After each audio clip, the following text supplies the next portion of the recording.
Good morning, ladies and gentlemen. This is Alan with another broadcast of the Morlog Morning Digest for you. And as always, you can help the channel grow by liking, subscribing, hitting the bell for notifications. But most importantly, I ask that you guys share the content.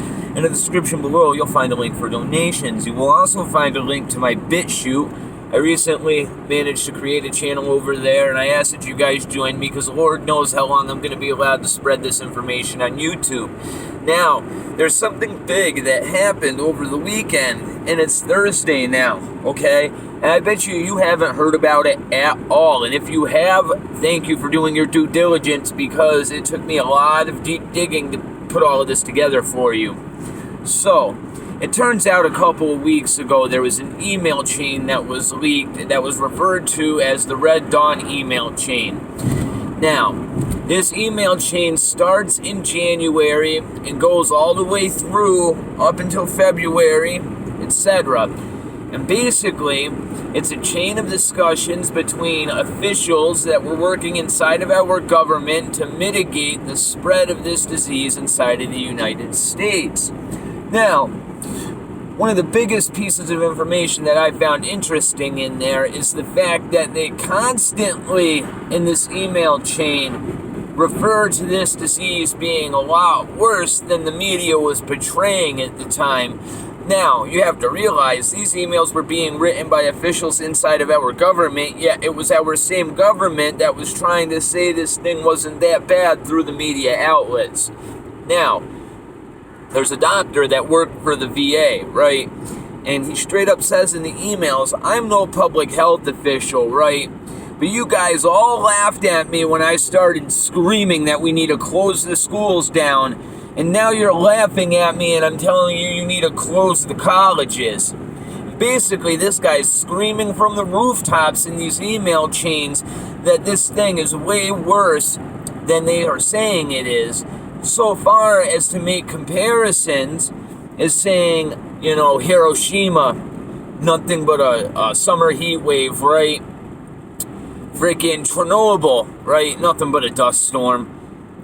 Wuhan, coronavirus, nothing but a mild flu. Basically saying throughout history, right, our governments always try to downplay the severity of things, and we can't afford to do it in this. Not with this virus, right?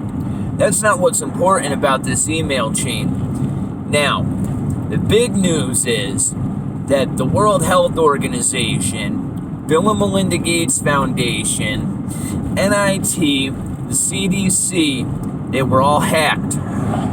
You have over 25,000 usernames and passwords that were leaked for email accounts. Now, let's use logic here. Why did they release the usernames and passwords knowing that these people could just go change their passwords? Well, you do this because what it does is gets ahead of the story.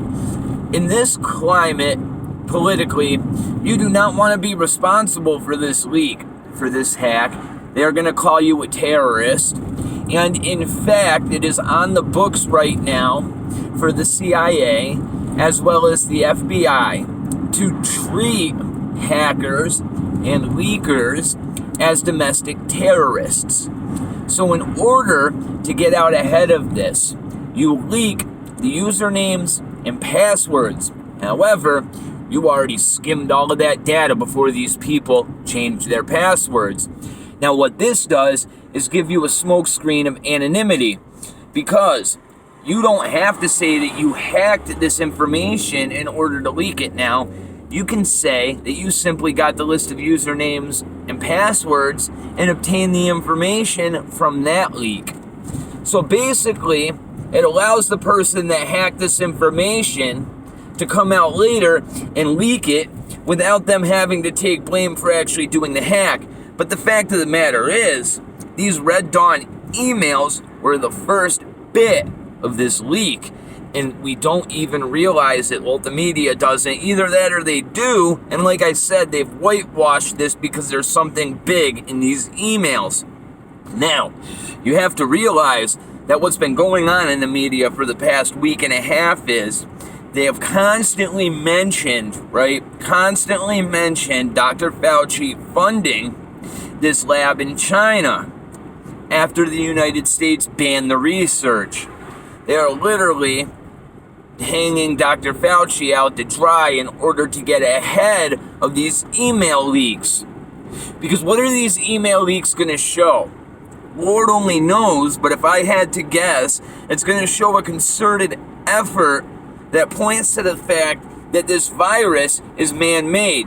Now you have to realize, right, that there's a Nobel Prize winning scientist of virology out there right now who has come out and straight up said that the HIV sequence found in SARS-CoV-2, right, is 100% non-natural. It would have had to have been inserted artificially by a human being, which means all things point back to the original funding of Dr. Fauci to this Wuhan lab.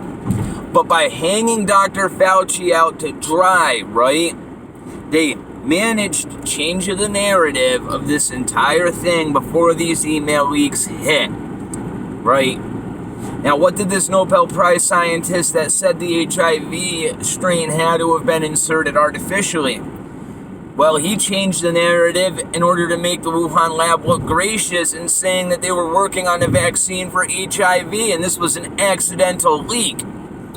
I have a feeling these emails are going to show that this was a concerted effort by those that actually run the World Health Organization, that run the World Banks. You got to realize everybody that we have been listening to from the World Health Organization, from the sea, they're all minions.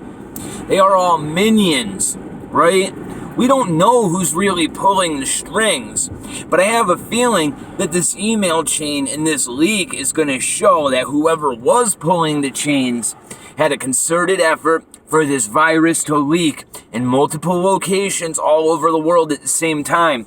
Because you're also going to find out shortly that there's 3 strains of this thing going around, an A, a B, and a C, right? Now, the B strain is what's hit the United States, and if you'll notice, the reported death rate is far lower than that of Italy and China, who just so happen to have the other 2 strains. Now, the fact of the matter is that there's 3 distinct strains that all have markers of being manipulated artificially, which means all evidence points back to there being 3 different leaks in 3 different regions.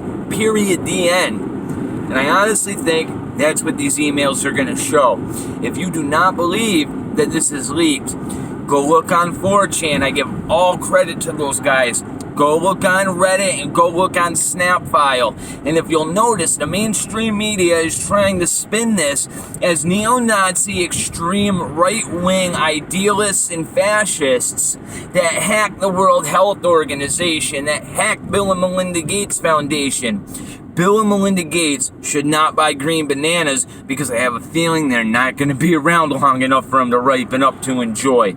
That's all I'm saying. Bill Gates is terrified, and as I have said before, there is a reason why Bill Gates gave up his position on the board of Microsoft. He does not want Microsoft to be tied directly to him when this information breaks. And if you notice, right, he stepped down right when these emails were being written. Right around the same time that this email chain started, and then all of a sudden it was leaked and he steps down. It's because he knows that there's more coming out, and as I've said, the media is trying to get ahead of this as fast as they can. And if you watch the narrative, there is no coincidence that they just started talking about Fauci funding this Wuhan lab. Do the math, people. I'm glad I could help you guys out. Like I said, get at me over on BitChute. I don't think I'm going to be around here much longer with the way things are going and the information I'm starting to come on to. I'll talk to you guys later. God bless and have a great day.